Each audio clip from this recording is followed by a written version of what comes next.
I'm Brian Johnson, owner of Innovative Tools. Today I'm going to give you a step-by-step how to use the new SuperStand 6. It looks a little complicated, but once you use it, it really isn't. So let's get started. The first thing you want to do is make sure your rack's put together correctly. And you want to make sure the knob is to the back side with the clamp facing out both the top and the bottom. This just makes it easier for when you're clamping to have the clamp onto the back side of the bumper cover. So that's step one. So you know you have your clamps facing out and your knobs to the back side. First thing you're going to do is loosen up all your knobs.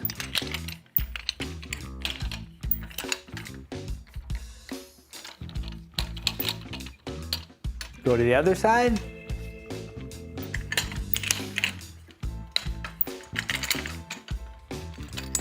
All right, all my swivels are loosened up. The next thing I'm going to do, I'm going to lock my wheels.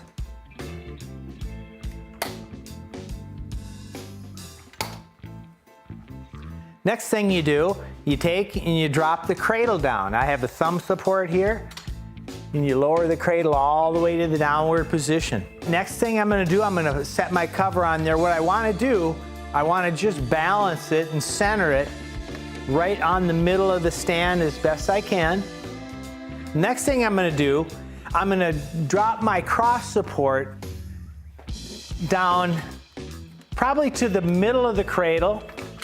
This is going to do probably 90% of all your covers just because you have so much movement back and forth with these. The next thing I'm going to do, I'm going to go and position my cover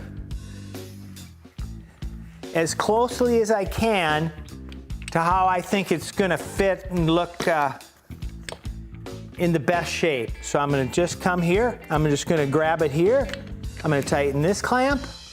And I'm also going to bring this out a little bit, maybe 4 to 6 inches. Then I'm going to go ahead and I think I've got it positioned where it looks like it's going to fit correctly on the vehicle.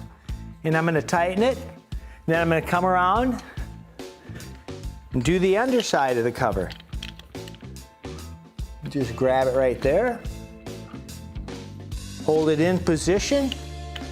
Lock my clamp. Next step, you just go to the other side and repeat. Move my center support out. Hold my cover into position.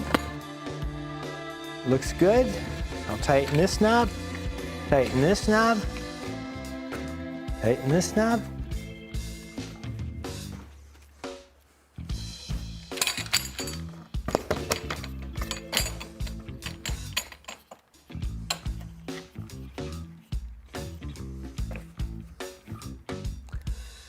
All right, I've got my outsides locked into place. Next, I'm going to lock in the center supports. As you can see, we have a nice place to store our center support. So I'm just going to take it off. We have this little C-hook here. I'm going to drop it and lock it in place right here.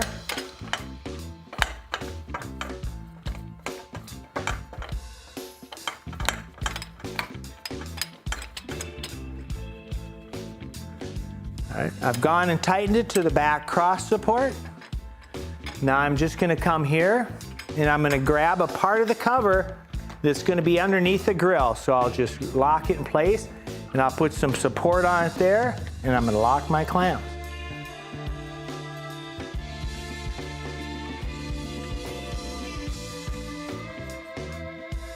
Just repeat on the other side.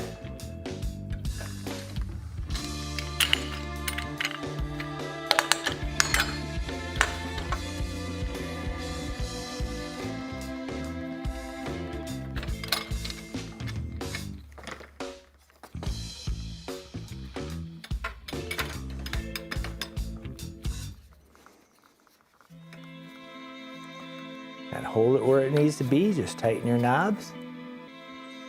And there you are. And then what I'll do sometimes, just to tighten it up a little bit, I'll loosen these cross supports, and that'll draw it down just a little bit and tighten up the whole cover. And you're all ready to go. Use your thumb support, tip it up into position. You're locked, you're ready to go. Unlock your wheels, and as you can see, I've got this really flimsy bumper. It's all locked in place. Now it's ready to go. And then depending on your shop size, I'm gonna say, if you're a larger shop, you're gonna wanna have 2 of these. One of them you're gonna have, and it'll never go in the booth, but you're gonna use it for repairing the cover. You're gonna use it for paint prepping. Like I say, you can use a DA on this. You're gonna speed up the prep times. You can buff on this and have one that's just dedicated for the spray booth. Because again, there are a lot of moving parts on this, so the less chance of overspray on it, the better off you're gonna be long term. And like I say, if you do have one, use the spray mask, boost spray on it. It really does a great job of protecting these covers long term. That's the SuperStand 6.